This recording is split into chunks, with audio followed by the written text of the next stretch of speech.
Hi guys, welcome to Chris Ryan Golf. We're in the ping fitting suite today at the PGA National Golf Academy, and we're going to do a video looking at a little bit of hip action and a little bit of trail leg and sort of how the two work together and what we should be looking for in our golf swing and how this can help us hit better shots and sort of play better golf. So we're going to be looking specifically at the trail leg, so for me that's my right leg, and we're looking at the flex that we have in that leg throughout the backswing, and whether we should maintain the flex, whether we should straighten the leg, whether we should lose a little bit of flex, etc, etc. So over recent sort of years, there's been a little bit of talk about that trail leg and whether we should maintain that flex. And a lot of golfers out there, or a lot of coaches out there saying we should allow that right leg to straighten, and other coaches who believe that right knee should stay a little bit more flexed. So we're going to talk a little bit about rotation first, and we're going to then link it to that leg, and hopefully you'll see the sort of correlation. It'll help you understand a little bit more what you're looking for. So if I just stand up this way, we're going to talk about the shoulders first because it's easier to visualise, but then we're going to relate that to the hips and the legs. If I take this starting position where I've just stood up nice and naturally, place the club across my shoulders. Now, if I rotate my upper body, you will see my right shoulder moves this way. So it's moving slightly behind me. But it's not really gaining in height or losing height. It's not going up or down. It's just moving behind me. Now, as soon as I put a slight tilt into my upper body, that pattern now changes. My right shoulder will still move behind me, but it will now move behind me and start to gain in height because I'm turning on an angle, on an inclined plane. Okay, so we can see that right shoulder is moving behind me and upwards. Now the same thing happens with the hips. Okay, so I start from here with my hips in this position, but when I'm in setup, my pelvis is tilted, it's on an angle. So what we're going to see in the leg action is very similar to what we see in the shoulder action. This right hip in the backswing will move in two directions. It will move behind me and it will move slightly upwards as well. And that's just fact, it does do that, provided we are turning the hips. Now, the key point to note here would be that different golfers have different amounts of hip turn. So you look at someone like a Matt Kuchar, very, very low backswing, very quite flat arm swing. He's got quite a lot more hip turn than someone like a Jim Furyk, who's got a very steep arm swing. So as a pattern, I mean, there are exceptions to every rule. The steeper the swing, the less rotation we're going to have. The flatter the swing, generally, the more rotation we have. But every golf swing will have some amount of rotation in those hips. Okay, so now let's link that into the right leg and look at the flex. So if I set myself up this way, so you can view from down the line, I am going to start with some flex in this right knee.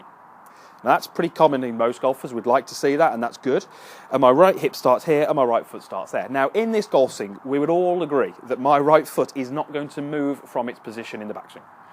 Okay? However, the right hip, as we've said, is going to go behind me and up.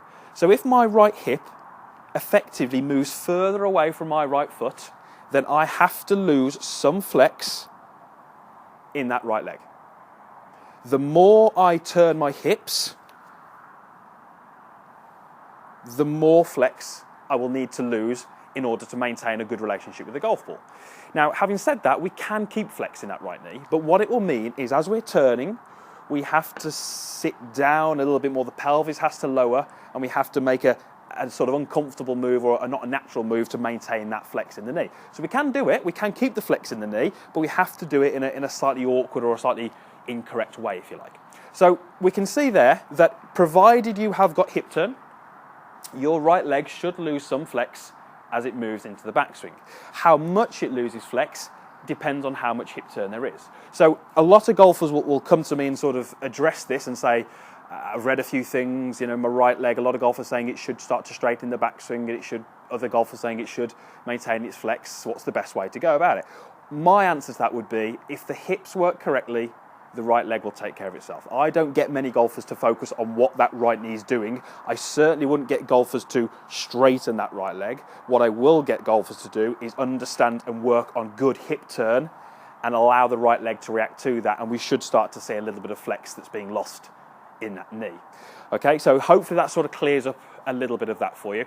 Next time you get a chance to watch your golf swing, next time you video it, whether it's through your phone or your iPad or whatever it may be, have a look at it. What you'll start to see is when that right hip turns, it moves on an angle, it moves up and back. So to show you that again, if you use the grip end of the club as the reference point, that's almost on my hip. As I turn back, the grip's going to move in and up. That's going to cause the right leg to straighten. It has to happen. So let me go and hit one, and we'll see how we get on. Just going to take my starting position. and we'll see just how much my right knee straightens as I make my backswing.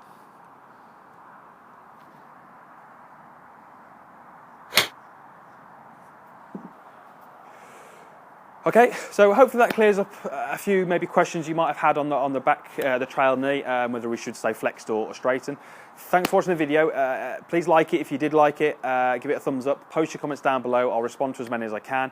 And if you haven't already, please subscribe to the channel. All these videos are free. They're designed to help you play better golf, understand the golf swing more, get a better understanding of what we're trying to do with the golf swing. And if we can do that, I believe that everyone out there can play better golf. So as I say, thanks for watching, and we'll see you again soon.